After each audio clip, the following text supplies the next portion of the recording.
Nah, pembahasan kita kali ini ada hal yang sangat menarik yang kita akan bahas tentang uh, suatu hal yang dialami oleh Halimah Sa'diyah. Halimah dari suku Sa'diyah ini, beliau adalah seorang yang berasal dari Bani As'ad. Mereka ini adalah orang-orang Baduy ya. Baduy itu orang-orang yang menetap di wilayah padang pasir. Nah, biasanya orang-orang zaman dahulu mereka itu menyusui anak-anak mereka kepada orang-orang tersebut. Nah, apa tujuan mereka menyusui kepada orang-orang Baduy tersebut ya, termasuk juga kepada orang dari suku Sa'ad ini, supaya mereka menjaga tentang dialek bahasa mereka. Karena di daerah Arab itu kan ada dua bahasa yang dipergunakan. Pertama itu adalah bahasa Arab Fusha. Ini adalah bahasa Arab resmi yang juga bahasa yang digunakan dalam Al-Quran, itu bahasa Arab Fusha. Nah, bahasa yang kedua adalah bahasa Amiyah. Amiyah ini bahasa yang sudah bercampur dialeknya, seperti kayak sekarang ini di Mekah ada bahasa dari Tunisnya, dari Urdunya, ada bahasa dari campur-campur gitu kan. Sehingga kemurnian dari bahasa Arab itu sendiri sudah tidak terjaga. Nah, bahasa yang terjaga kemurniannya itu adalah bahasa Arab Fusha. Nah, itu terjaga oleh orang-orang masyarakat Baduy pada saat itu. Nah, Halimah bersama suaminya yaitu Haris, beliau ini bersama orang-orang yang ada di kampung tersebut biasa mengambil upah dari mereka menyusukan anak-anak orang kaya di daerah Mekah tersebut. Kemudian berangkatlah mereka dari kampung mereka hingga sampailah mereka di Mekah. Nah, pada saat itu baginda Rasulullah sudah dilahirkan. Ketika Halimah Sa'diyah ini bersama suaminya Al-Haris, beliau ini adalah orang-orang yang tidak memiliki harta, miskin, anaknya banyak. Kemudian dia mencoba bersama suaminya untuk datang ke wilayah Mekah, yang mana tahu nanti ada orang yang bisa disusui ya, dan mereka mendapatkan upah. Nah, pada saat itu dia berangkat dengan mengendarai seekor keledai yang sudah keledai yang kelelahan, kurus.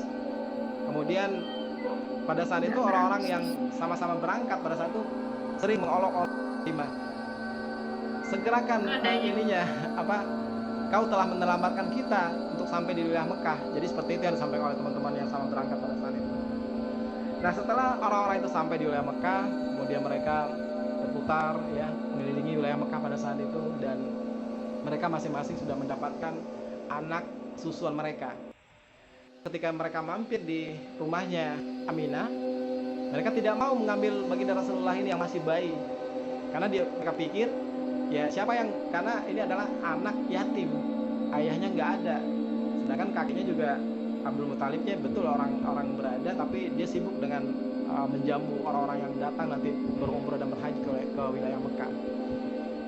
Nah, akhirnya setelah orang-orang yang berangkat tadi dari kampung Sa'diyah ini sampai di Mekah, sudah mendapatkan anak-anak susuan mereka, tinggal satu-satunya Halimah bersama suaminya Al-Haris. Kemudian Al-Haris mengatakan pada istrinya, coba seandainya kita mengambil Rasulullah ya, anaknya ini, meskipun dia orang yang tidak memiliki ayah, beliau adalah anak yatim, ya mana tahu Allah memberikan keberkahan untuk kita. Nah, ketika disampaikan pada istrinya Halimah, akhirnya Halimah mengiyakan apa yang disampaikan oleh suaminya, dan akhirnya mereka berhasil membawa baginda Rasulullah setelah berpamitan kepada ibundanya. Dan ada suatu hal yang sangat menakjubkan pada saat itu, Halimah tidak air susunya tidak keluar yang satunya.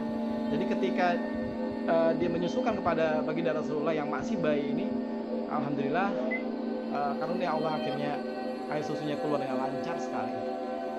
Nah, akhirnya Halimah Al-Haris ini berangkat ke kampungnya.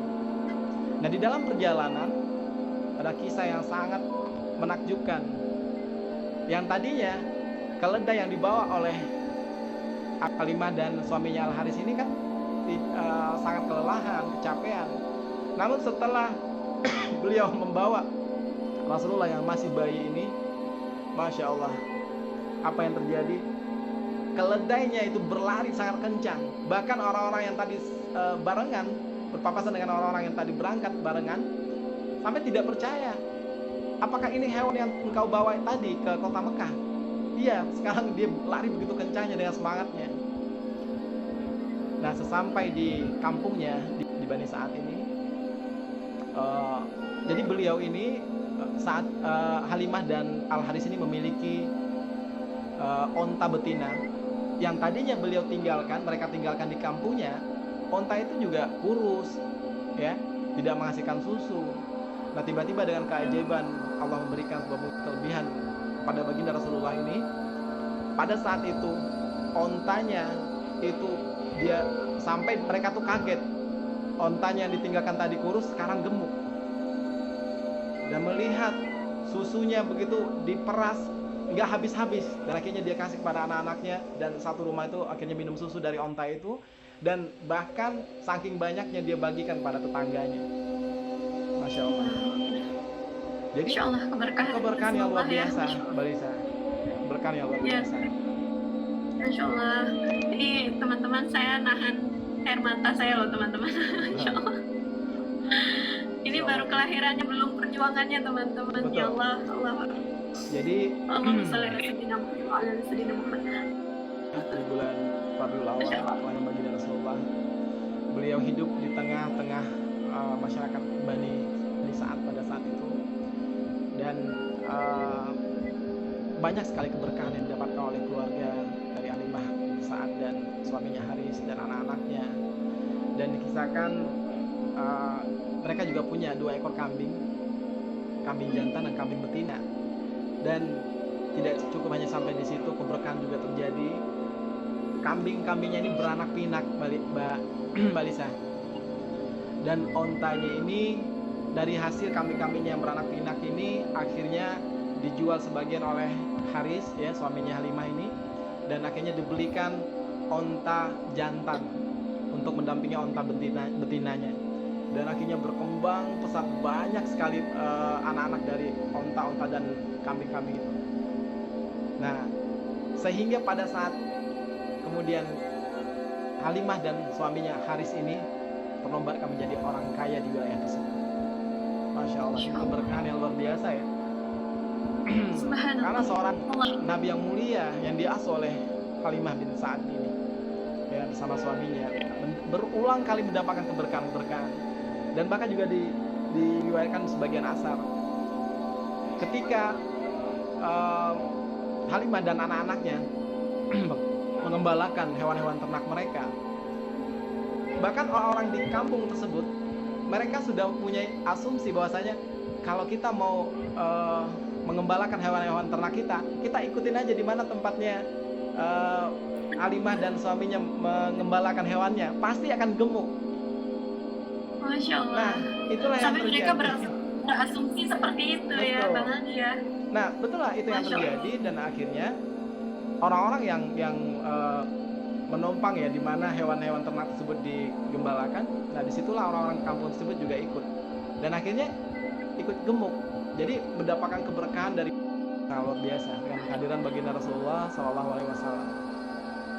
Jadi jangankan yang merawat baginda Rasulullah SAW, ya, hanya berdekatan atau berdampingan saja dengan baginda Rasulullah SAW, itu kita juga mendapatkan keberkahannya. Orang-orang di sekitar juga mendapatkan keberkahannya, begitu ya Bang Aldi ya. Kita nggak bisa ngebayangin kan, nggak bisa ngebayangin bagaimana seandainya kita di posisi Halimah dan suaminya Haris. Masya Allah. Masya Allah. Banyak sekali keberkahan.